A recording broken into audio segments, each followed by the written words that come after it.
السلام علیکم ورحمۃ اللہ وبرکاتہ۔ محترم ناظرین، آج 9ویں پارے کا مطالعہ ہوگا۔ قال الملأ 9واں پارہ ہے۔ اس میں 2 صورتیں آئی ہیں، ایک سورہ اعراف پھر سورہ انفال۔ آئیے ان دونوں صورتوں پر ایک تھیمیٹک سٹڈی کرتے ہیں جو اس پارے کے اندر آئی ہیں۔ اس پارے کے تھیمز کچھ اس طرح سے ہیں۔ ان میں پہلا تھیم ہے، جب بھی حق کی دعوت قوموں کے سامنے پیش کی گئی، قوموں کے ملا یعنی پولیٹیکل ایلیٹ کلاس، انہوں نے ریزسٹنس کیا، ایروگنس کا اظہار کیا، نبیوں کا مذاق اڑایا، بلکہ دھمکیاں دیں۔ یہ ایک کنٹینیوس ایٹیٹیوڈ ہے جو ہر قوموں میں آپ دیکھ سکتے ہیں۔ اس پارے کی شروعات ہوتی ہے جہاں حضرت شعیب علیہ السلام اپنی قوم کے ساتھ گفتگو کرتے ہیں، ڈسکس کرتے ہیں۔ اس دوران قوم کے جو سردار تھے ان کے بارے میں قرآن کہتا ہے، قال الملأ الذین استکبروا من قومہ لنخرجنک یا شعیب والذین آمنوا معک من قریتنا او لتعودن فی ملتنا قال اولو کنا کارہین۔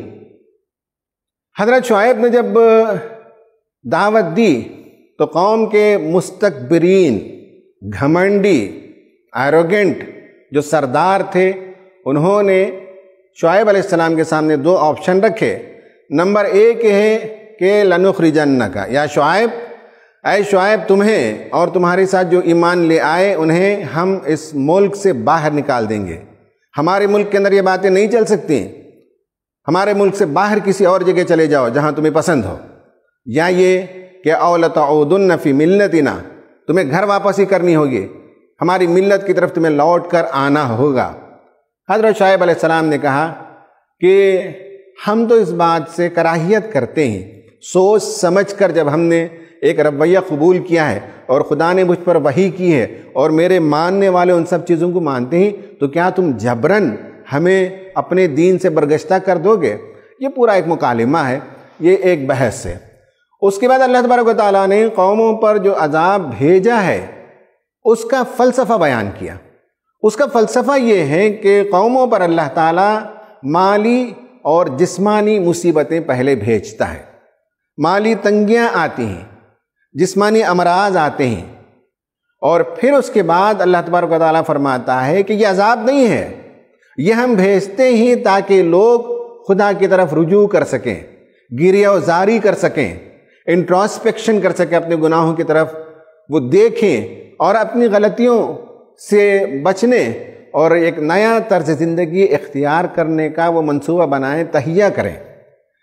لیکن تنگیوں کے آنے کے باوجود اگر قومیں سنبھلتی نہیں تو اللہ تبارک و تعالیٰ نے فرمایا کہ پھر ہم ان پر نعمتوں کے دروازے کھول دیتے ہیں۔ خوب مالی فراوانی ہونے لگتی ہے۔ اب جب مال کی فراوانی ہونے لگتی ہے تو وہ پھولے نہیں سماتے، اکڑنے لگتے ہیں، پھر ایسے وقت میں اللہ تعالیٰ انہیں پکڑ لیتا ہے۔ تیسرا جو مضمون آیا ہے وہ حضرت موسیٰ علیہ السلام اور فرعون، ان دونوں کے درمیان جو کشمکش ہے وہ بیان کیا گیا۔ اسی کے میں نے اور 2 حصے بھی یہاں کر دیے ہیں۔ اس میں حضرت موسیٰ علیہ السلام نے فرعون کے دربار میں جا کر حق کی دعوت پیش کی، اور آپ کو اللہ تعالیٰ نے 2 بڑے معجزے دیے تھے، ایک عصا کا اور دوسرا ید بیضا کا، دونوں آپ نے دکھایا۔ تو انہوں نے کہا کہ یہ تو بڑا جادوگر لگتا ہے، اس کا توڑ کرنا چاہیے۔ پھر سارے جادوگروں کو جمع کیا اور ان کے سامنے مقابلہ ہوا۔ جادوگروں نے جب دیکھا کہ حضرت موسیٰ علیہ السلام جو کچھ دکھا رہے ہیں وہ جادو نہیں ہے، وہ آنکھوں کا دھوکہ نہیں ہے، وہ کوئی ٹرک نہیں ہے، بلکہ وہ معجزہ ہے، خدائی قوت اس کے پیچھے ہے، انہوں نے فوراً سر تسلیم خم کر دیا، سجدے میں گر گئے۔ تو فرعون نے کہا کہ مذہب میری اجازت کے بغیر تم قبول کر سکتے ہو؟ تم پر یہ پابندی لگے گی، مذہب قبول کرنے کی آزادی تم کو نہیں ہے، ہم جب بتائیں گے حکمران تب تمہیں مذہب کو قبول کرنا چاہیے، اب تم نے مذہب قبول کر لیا ہے، ہم ہارشسٹ پنشمنٹ تمہیں دیں گے۔ یہ موضوع یہاں آیا ہے، اور بھی بہت سی باتیں آئی ہیں۔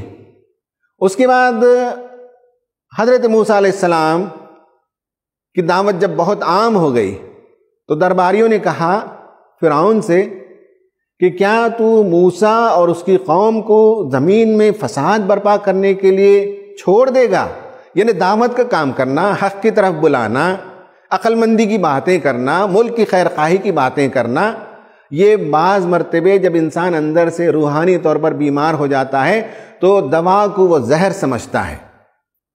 حضرت موسیٰ علیہ السلام نے پبلک ایڈریس کیا اپنی قوم کے سامنے۔ قال موسیٰ لقومہ، اپنی قوم سے کہا، اور ایک بڑے مجمع میں 4 نکات بیان کے، استعینوا باللہ واصبروا، اللہ تعالیٰ سے مدد مانگو، اسی کی مدد ہی سے تم پر یہ جو مصیبت آئی ہے وہ ٹل سکتی ہے۔ دوسرا یہ ہے کہ ان مصیبتوں کے سامنے گھٹنے ٹیکنے کی ضرورت نہیں، ثابت قدمی کے ساتھ تمہیں جمے رہنا چاہیے۔ جہاں تک زمین کی سرداری اور حکمرانی کی بات ہے، حضرت موسیٰ علیہ السلام نے فرمایا ان الارض للہ یورثھا من یشاء من عبادہ، اپنے بندوں میں سے جسے چاہتا ہے وہ سرداری دیتا ہے، وہ اس کی مشیت ہے، لیکن زمین اللہ تعالیٰ کی ہے، اس زمین کی خیر خواہی وہ چاہتا ہے۔ اور آخر میں کہا ہر حال میں تقوی پر قائم رہنا چاہیے، اس سے ہٹ کر کوئی کام نہیں کرنا چاہیے۔ یہ پبلک ایڈریس بھی اسی میں سے ایک تھیم ہے۔ پھر اس کے بعد حضرت موسیٰ علیہ السلام نے بہت سے اور معجزے دکھائے، جن میں سے طوفان کا آنا، یا یہ کہ ٹڈیوں کا دل، یعنی بے شمار ٹڈیاں آ گئیں شہر کے اندر، یا یہ کہ گھن کے کیڑے جو اناجوں کو کھا جاتے ہیں، جوئیں، خون، مینڈک، اس طرح کے بے شمار اور چھوٹے چھوٹے معجزے عطا کیے۔ اور جب بھی یہ سب مصیبتیں آتی موسیٰ علیہ السلام سے درخواست کرتے، اور جب مصیبت دور ہو جاتی تو کہتے کہ بھائی اس طرح کے دن، اچھے اور برے دن ہمارے آباء و اجداد پر بھی آتے رہے۔ تو اللہ تبارک و تعالیٰ قوموں پر اس طرح کی چھوٹی چھوٹی سزائیں یا چھوٹے چھوٹے عذاب بھی بھیجتے رہتا ہے تاکہ قومیں سمجھ جائیں۔ اس کے بعد بنی اسرائیل کا ایکسوڈس ہوتا ہے، اور وادی سینا میں آنے کے بعد انہوں نے جو کچھ کیا حضرت موسیٰ علیہ السلام کے ساتھ، شریعت کا کھلواڑ بھی کیا، یہ سب قصہ تفصیل سے آیا ہے۔ اور اس کے بعد یہ ہے کہ اس سورت کے اختتام پر، پارے کے اختتام پر نہیں، سورت کے اختتام پر اللہ تبارک و تعالیٰ نے فرمایا کہ وَلَقَدْ ذَرَعْنَا لِجَهَنَّمَ كَثِيرًا مِنَ الْجِنِّ وَالْإِنسِ، بہت سے جنات اور انسانوں کا حال یہ ہوگا کہ وہ جہنم میں جائیں گے۔ کیوں؟ لَهُمْ قُلُوبٌ لَا يَفْقَهُونَ بِهَا وَلَهُمْ أَعْيُنٌ لَا يُبْصِرُونَ بِهَا وَلَهُمْ آذَانٌ لَا يَسْمَعُونَ بِهَا أُولَئِكَ كَالْأَنْعَامِ بَلْ هُمْ أَضَلُّ۔ کہا کہ ہم نے طرح طرح سے سمجھایا، لیکن لوگ دل رکھتے ہیں، اس سے سوچتے نہیں، لوگ آنکھیں رکھتے ہیں لیکن اس سے دیکھتے نہیں، لوگ کان رکھتے ہیں لیکن اس سے سنتے نہیں، یہ تو جانور ہیں بلکہ جانوروں سے زیادہ گئے گزرے ہیں۔ یہ تھیم 1 سے 2 مرتبہ آیا ہے۔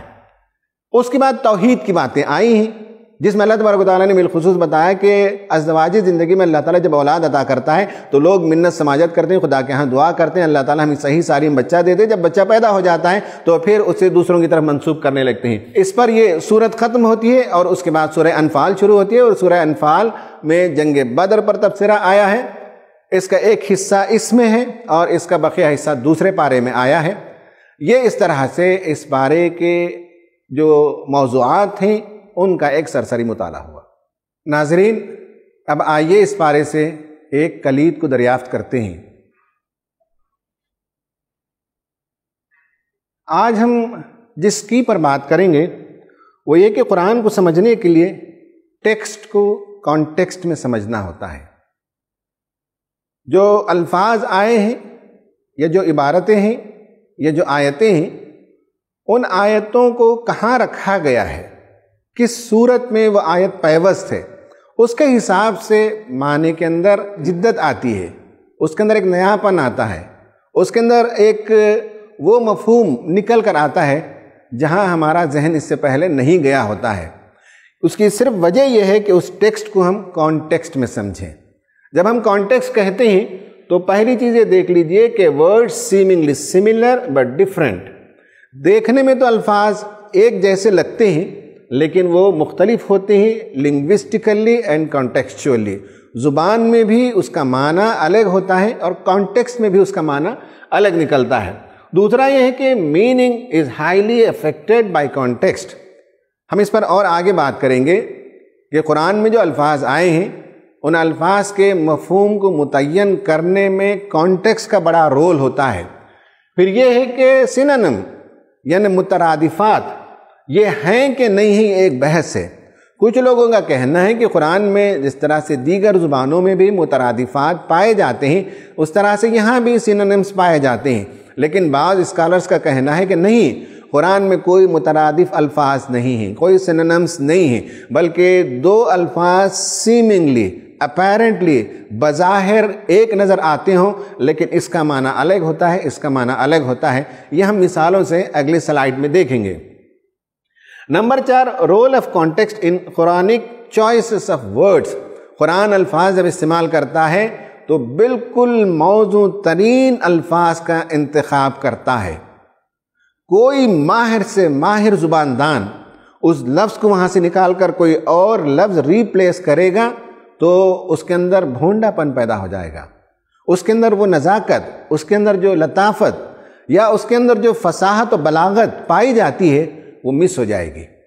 اور نمبر 5 یہ ہے کہ linguistic, situational and cultural context. جب ہم کانٹیکسٹ کی بات کرتے ہیں تو ایک تو ہوتا ہے لنگوسٹک کانٹیکسٹ، زبان میں یہ لفظ کیوں آتا ہے، یہ لفظ کیوں استعمال ہوتا ہے، اس لفظ کے اندر عموم ہے، اس لفظ کے اندر خصوص ہے، اس لفظ کے اندر شروعات ہے، اس لفظ کے اندر اختتام ہے، یہ لفظ عام بولی کی ہے، یہ لفظ فصاحت کی ہے۔ یہ کانٹیکسٹ سے سمجھ میں آئے گا، زبان میں یہ طے شدہ باتیں ہیں۔ دوسرا یہ کہ سچویشنل، کون سا سچویشن ہے؟ ایک سچویشن ہے جو آگے ہم دیکھ رہے ہیں کہ بنی اسرائیل کو اللہ کی نعمتیں یاد دلائی گئیں، وہ ایک سچویشن ہے۔ بنی اسرائیل کو بتایا گیا کہ تمہارا جو رویہ تھا اپنے نبی کے ساتھ، کشمکش کا رویہ، حکم عدولی کا رویہ اور اذیت کا رویہ، اس میں تمہیں اپنی اصلاح کرنے کی ضرورت ہے۔ یہ سچویشن انعام کو یاد دلانے کا ہے، یہ سچویشن ان کے رویوں کو درست کرنے کا ہے۔ تو سچویشن کے لحاظ سے بھی الفاظ کے معنی بدل جاتے ہیں۔ اور کلچرل کانٹیکسٹ، کس کلچر میں بات کہی جاتی ہے۔ ایک بات اگر ہم ہندوستانی کانٹیکسٹ میں کہیں گے تو اس کا معنی الگ ہوگا، اور ایک بات امریکہ میں ہم کہیں گے، وہاں کے ہم کانٹیکسٹ میں کہیں گے تو اس کا ایک دوسرا معنی ہو جائے گا۔ تو کانٹیکسٹ سے بھی الفاظ کے معنی بدل جاتے ہیں۔ قرآن پرسائز چوائس آف ورڈز استعمال کرتا ہے اور رائٹ پوزیشن میں استعمال کرتا ہے۔ یہ کانٹیکسٹ کی کیوں سمجھنا چاہیے، اس پر میں نے اختصار کے ساتھ گفتگو کی ہے۔ اب ہم اس پارے کے اندر مثالوں سے بات کریں گے۔ مثالوں میں جانے سے پہلے میں مولانا محی الدین غازی صاحب، جو شہرائے آفاق دینی درسگاہوں کے طالب علم رہے ہیں، مدینہ یونیورسٹی کے بھی فارغ رہے ہیں، قرآن پر گہری نگاہ رکھتے ہیں، کئی کتابوں کے مصنف ہیں، ان سے ہم یہ سوال کرتے ہیں کہ قرآن نے الفاظ کا استعمال کیا، بظاہر بات تو ایک ہی ہے لیکن صرف ایک لفظ کو قرآن نے کہیں بدل دیا، کیا یہ لفظ مترادفات ہیں، سینونیمز ہیں، یا لفظ کے بدلنے سے مفہوم بھی بدلتا ہے؟ قرآن مجید میں سورۃ البقرہ میں، اور خاص طور سے اگر پارے کے لحاظ سے دیکھیں تو پہلے پارے میں بنی اسرائیل کا تفصیل سے تذکرہ ہے، اور پھر سورہ اعراف میں یعنی قرآن مجید کے 9ویں پارے میں بھی بنی اسرائیل کا تذکرہ ہے، اور حضرت موسیٰ علیہ السلام کا بنی اسرائیل سے مکالمہ وہ مختلف مواقع کا بیان کیا گیا ہے۔ اس میں ہم کو ایک چیز جو متوجہ کرتی ہے وہ یہ کہ جو الفاظ ہیں وہ دونوں جگہ فرق کے ساتھ استعمال کیے گئے ہیں۔ تو یہ فرق کیوں ہے؟ تو دراصل جب کوئی واقعہ پیش آتا ہے یا کوئی عمل ہوتا ہے تو کسی بھی عمل یا کسی بھی واقعے کے کئی پہلو ہوتے ہیں۔ ایک لفظ سے ایک واقعے کی طرف یا ایک عمل کی طرف اشارہ تو ہو جاتا ہے، لیکن اس کا پورا احاطہ وہ لفظ نہیں کرتا ہے۔ لیکن اگر ایک ہی واقعے کے لیے ایک ہی واقعے کو 2 مرتبہ بیان کیا جائے اور ہر جگہ الگ الگ الفاظ بیان کیے جائیں تو اس سے یہ ہوتا ہے کہ اس عمل کے جو کئی پہلو ہیں وہ سارے پہلو جمع ہو جاتے ہیں۔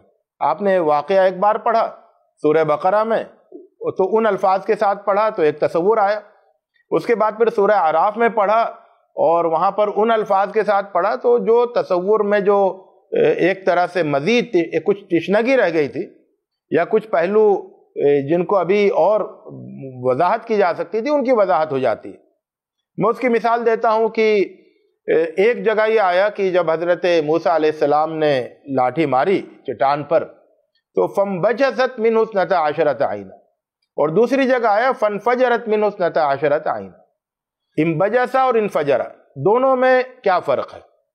انبجسا جو ہے وہ کسی بھی چشمے کے پھوٹنے کی ابتدائی کیفیت کو کہتے ہیں، جب پانی رسنے لگے، جب لوگ پیاسے ہوں اور لاٹھی کسی چٹان سے پانی رستے ہوئے دکھے، اس وقت جو خوشی کا عالم ہوتا ہے اور جو شوق کی بےتابی ہوتی ہے کہ ارے پانی یہاں رسنے لگا، یہاں تو پانی کا کوئی نام و نشان نہیں تھا اور پیاس کسے برا حال تھا، تو وہ ایک کیفیت ہوتی ہے۔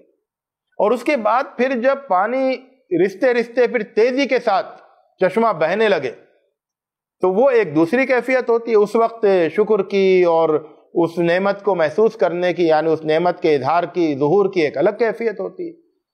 تو چشمے لاٹھی مارنے کے بعد چٹان سے چشمہ پھوٹا، یہ تو ایک واقعہ ہوا، لیکن اس واقعے کے دو پہلو ہیں، ایک اس کا ابتدائی منظر ہے اور ایک اس کا تکمیل کا منظر ہے، اور دونوں منظر جو ہے ایک الفاظ میں تو نہیں بیان ہو سکتے، لیکن اگر ایک جگہ یہ لفظ استعمال کیا اور ایک جگہ یہ لفظ استعمال کیا تو اس طرح سے منظر کی تکمیل ہو جاتی ہے۔ اسی طرح سے آپ دیکھیں کہ ایک جگہ کہا کہ بستی میں داخل ہو جاؤ اور ایک جگہ یہ کہا کہ بستی میں بسیرا کر لو، تو داخل ہو جانا اس کے اپنے تقاضے ہیں، یہی ایک الگ ایک پہلو ہے، اور پھر داخل ہونے کے بعد اس میں جا کے بس جانا اس کا ایک الگ پہلو ہے۔ تو ایک ہی چیز کے، ایک ہی حکم کے یہ دو پہلو ہیں الگ، ایک ابتدائی بات ہے کہ آپ کو داخل ہونا ہے اور ایک اس کی تکمیلی صورت ہے کہ آپ کو جو ہے وہاں جا کے بسیرا کرنا ہے۔ اسی طرح سے جو فرعون جو بنی اسرائیل کے لڑکوں کو یا نرینہ افراد کو قتل کرنے کی جو بات ہے، نرینہ بچوں کو، ایک جگہ یقتل ہے اور ایک جگہ یذبح ہے، تو قتل یا تقتیل اور تذبیح دونوں میں جو ہے وہ فرق ہے نوعیت کا۔ تو تقتیل سے جو ہے ایک کیفیت سمجھ میں آتی ہے اور پھر جو ذبح کرنے کی بات ہے اس سے ایک کیفیت سمجھ میں آتی ہے۔ تو ایک ہی واقعہ جو قتل کا ہے اس کی جو دو پہلو ہیں وہ دونوں پہلو ہمارے سامنے آ جاتے ہیں۔ تو ایک واقعے کو دو مرتبہ بیان کر کے اس میں الفاظ کا فرق دے کر آپ اس کے میں ہونے والے واقعات اور اعمال کے ابتدائی اور انتہائی اور اس کے مختلف جو ڈائمنشن ہوتے ہیں ان سب کو سمجھ لیتے ہیں۔ تو یہ ایک بہت یعنی قرآن مجید کی بلاغت کا ایک بہت ہی اہم پہلو ہے، اور اس پہلو سے بھی قرآن مجید کی مختلف آیتوں کا مطالعہ کیا جا سکتا ہے۔ تو اس میں ہمارے سامنے بہت ہی مسرت بخش اور حیرت انگیز پہلو ہمارے سامنے آئیں گے، اور قرآن مجید کی بلاغت کے بہت عمدہ نمونے ہمیں دیکھنے کو ملیں گے، سمجھنے کو ملیں گے۔ ناظرین، آپ نے غازی صاحب سے سنا، انہوں نے مثالوں سے بتایا، اور انہی میں سے بعض مثالوں کو میں نے یہاں بھی لکھا ہے۔ اب میں آپ کو 5 مثالوں کے ذریعے سے بتاؤں گا۔ نمبر 1 یہ ہے کہ سورہ بقرہ میں اللہ تبارک و تعالیٰ نے فرمایا وَإِذْ أَنْجَيْنَاكُمْ مِنْ آلِ فِرْعَوْنَ يَسُومُونَكُمْ سُوءَ الْعَذَابِ يُذَبِّحُونَ أَبْنَاءَكُمْ وَيَسْتَحْيُونَ نِسَاءَكُمْ۔ یذبحون لفظ استعمال ہوا، کلنگ، ترجمہ میں کلنگ ہے۔ اور دوسری جگہ سورہ اعراف میں اللہ تعالیٰ نے یہ بیان فرمایا وَإِذْ أَنْجَيْنَاكُمْ مِنْ آلِ فِرْعَوْنَ يَسُومُونَكُمْ سُوءَ الْعَذَابِ يُقَتِّلُونَ أَبْنَاءَكُمْ، یہاں یقتلون آیا ہے، یہاں یذبحون کا لفظ آیا ہے۔ عام طور پر ترجمہ میں اس کے لیے بھی کلنگ کا لفظ استعمال ہوا ہے، اس کے لیے بھی کلنگ کا لفظ استعمال ہوا ہے۔ اگر غور سے دیکھیں گے تو یہ جو سورہ بقرہ میں آیت آئی ہے، یہ اللہ تعالیٰ اپنے انعامات کو بیان کر رہا ہے، بنی اسرائیل سے کہہ رہا ہے کہ کس کس طرح سے ہم نے تمہیں انعامات سے نوازا۔ اب تمہیں چاہیے شکر گزاری میں کہ محمد صلی اللہ علیہ وسلم پر ایمان لائیں اور ان پر جو کتاب بھیجی جا رہی ہے اسے قبول کریں۔ اس پس منظر میں انہیں بتایا گیا کہ دیکھو اللہ تعالیٰ نے تمہیں کیسے نجات دی۔ فرعون وہ تھا جو تمہارے ہاں پیدا ہونے والے بچوں کو ذبح کر دیتا تھا۔ اب چونکہ انعامات کا بیان ہے تو ذبح ایک سیکنڈ کا معاملہ ہوتا ہے، ایک مختصر عمل ہوتا ہے، کلنگ ہی ہے، موت ہی ہے اس میں، لیکن یہ کہ انعامات کے بیان میں ذبح کا لفظ اللہ تعالیٰ بیان کر کے اسے مختصر کر دیا، جبکہ یہاں بنی اسرائیل کو ان کے رویے پر سرزنش کی جا رہی ہے، اور ہر واقعہ جو یہاں بیان کیا گیا ہے یہاں تفصیل سے بیان کیا گیا ہے۔ اور جب قتل کرتے ہیں تو ایک پورا پروسیس تھا، فرعون نے اعلان کیا تھا، اس کے فوجی آتے تھے، گھر گھر تلاشی لیتے تھے، بچے کی رونے کی آواز آتی تو ماں اس کا منہ بند کرتی تھی، پھر بھی کہیں بچوں کو تلاش کر کے پکڑ لیتے تھے اور بری طرح سے قتل کرتے تھے۔ آپس میں گھروں میں ایک دوسرے میں جب بات ہوتی تھی تو بڑی ندامت ہوتی تھی، شرمندگی ہوتی تھی، اور بہت تعصف ہوتا تھا کہ میرا بچہ قتل ہو گیا، تیرا بچہ قتل ہو گیا۔ قتل کا ایک پورا لمبا پروسیس ہے، جہاں سرزنش کرنی ہے اللہ تعالیٰ نے وہاں اس پروسیس کا تذکرہ کیا، جہاں انعام بیان کرنا ہے وہاں اللہ تعالیٰ نے اس ایکٹ کا جو مختصر ہوتا ہے اس کا تذکرہ فرمایا۔ سبحان اللہ، آپ دیکھیے کہ کیسے مناسب اور پرسائز ورڈز استعمال کرتا ہے کانٹیکسٹ کے لحاظ سے۔ اب آپ دیکھیے کہ دوسری آیت، وَإِذْ قُلْنَا ادْخُلُوا هَٰذِهِ الْقَرْيَةَ، کہا گیا بنی اسرائیل سے کہ سرزمین فلسطین میں داخل ہو جاؤ۔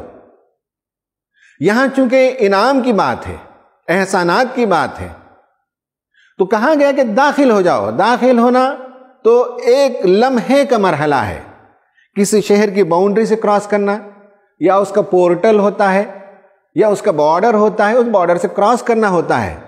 لیکن یہاں اللہ تبارک و تعالیٰ نے فرمایا وَإِذْ قِيلَ لَهُمُ اسْكُنُوا هَٰذِهِ الْقَرْيَةَ، سکونت اختیار کرنا، پڑاؤ ڈالنا، ایک لمبا پروسیس ہے۔ گاؤں میں تو داخل ہو گئے، یہ انعام کا پس منظر ہے، اور یہاں انہیں جو سرزنش کرنی ہے، انہیں تنبیہ کرنی ہے، انہیں اپنے غلط رویوں سے متوجہ کرنا ہے، وہاں بتایا کہ کتنا لمبا پروسیس تھا۔ پہلے تو وہ تم داخل ہوئے فلسطین میں، تمہیں کوئی زرخیز زمین نہیں ملی، پہاڑوں پر تمہیں قیام کرنا پڑا، پانی کے ذخائر وہاں موجود نہیں تھے، زمین وہاں فرٹائل نہیں تھی۔ آگے جب نیچے کی طرف دیکھتے تو فرٹائل زمین موجود تھی، اور وہاں پانی کے جھرنے بھی موجود تھے، لیکن وہاں کنعانی تھے۔ اب کنعان کے علاقے میں ان کے قریب میں جو خالی زمینیں، وہاں جا کر بسنے کے لیے بھی تمہیں ایک لڑائی لڑنی پڑے گی، اور ان سب امور میں اللہ تعالیٰ نے تمہاری مدد کی، تو وہاں سکونت کا لفظ استعمال کیا۔ ٹھہراؤ، پڑاؤ، یا بستی میں بستی کو بسانے کا عمل، یہ اس پس منظر میں یہ مناسب لفظ ہے، اس پس منظر میں یہ مناسب لفظ ہے۔ پھر فَأَنزَلْنَا عَلَى الَّذِينَ ظَلَمُوا رِجْسًا مِّنَ السَّمَاءِ، نافرمانیاں جب انہوں نے کی تو اللہ تعالیٰ نے ان پر عذاب نازل کیا۔ انزلنا، نازل ہونا ایک انسٹنٹ واقعہ ہے، ایک چھوٹا سا ایکٹ ہے۔ اور یہاں دیکھیں کہ فَأَرْسَلْنَا عَلَيْهِمْ رِجْزًا مِّنَ السَّمَاءِ بِمَا كَانُوا يَظْلِمُونَ، یہاں ارسلنا، بھیجنا، جب قرآن یہ لفظ استعمال کرتے ہیں بارش کے لیے تو ہواؤں کو وہ بھیجتا ہے، ہوائیں دن بھر چلتی ہیں، اس کے نتیجے میں درخت جھولنے لگتے ہیں، ٹہنیاں گرنے لگتی ہیں، ٹریفک جام ہونے لگتا ہے، پھر بادل گھر کر آتے ہیں، پھر بارش ہونے لگتی ہے۔ جب ارسلنا کہتے ہیں تو ایک لمبا پروسیس ہے، ایک بڑا کام ہے، اس کے سارے ڈیٹیلز کو بیان کرنا ہوتا ہے۔ انزلنا جو ہے نازل کرنا ہے، ایک انسٹنٹ ایکٹ ہوتا ہے۔ یہاں انعام بیان کرنے کے لیے اللہ تعالیٰ نے کہا کہ ہم نے تم پر بہت کچھ انعامات کیے، تمہاری نافرمانی ہوئی تو ہم نے تمہیں سزا دی اور ہم نے سزا نازل کی، اور یہاں کہا کہ سزا کو ہم نے بھیجا۔ پھر آپ دیکھیں کہ ایک اور لفظ ہے فَانْفَجَرَتْ مِنْهُ اثْنَتَا عَشْرَةَ عَيْنًا، حضرت موسیٰ علیہ السلام وادی سینا میں اپنی قوم کو لے کر گئے، وہاں پانی کی ضرورت تھی، تو اللہ تبارک و تعالیٰ نے فرمایا وَإِذِ اسْتَسْقَىٰ مُوسَىٰ لِقَوْمِهِ فَقُلْ نَضْرِبْ بِعَصَاكَ الْحَجَرَ، ماریے اپنے عصا کو چٹان پر مارنے کے نتیجے میں پانی گش آؤٹ ہونے لگا۔ یہاں انعام کے پس منظر میں پانی کا ابلنا، پانی کا زور سے بہنا، یہ تذکرہ ملتا ہے۔ اور یہاں لفظ استعمال ہوا فَانْبَجَسَتْ مِنْهُ اثْنَتَا عَشْرَةَ عَيْنًا، یہاں پروسیس ہے، یہاں انفجار ہے، پھٹنا ہے، زوردار پانی کا نکلنا ہے۔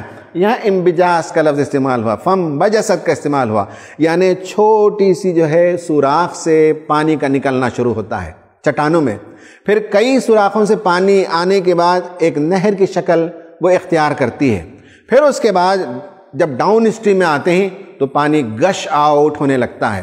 یہاں بھی ترجمہ لوگوں نے گشنگ کیا، یہاں بھی ترجمہ لوگوں نے گشنگ کیا، لیکن یہاں یہ ہے کہ انعام کے بیان میں پانی کی زیادہ مقدار کو بتایا گیا، یہاں پروسیس کو بتایا گیا کہ کس طرح سے پانی رستے ہوئے دھیرے دھیرے دھاروں کی شکل میں نکل کر وہ نہر بن گئی اور اس کے بعد اس کا فلو تیز ہونے لگا۔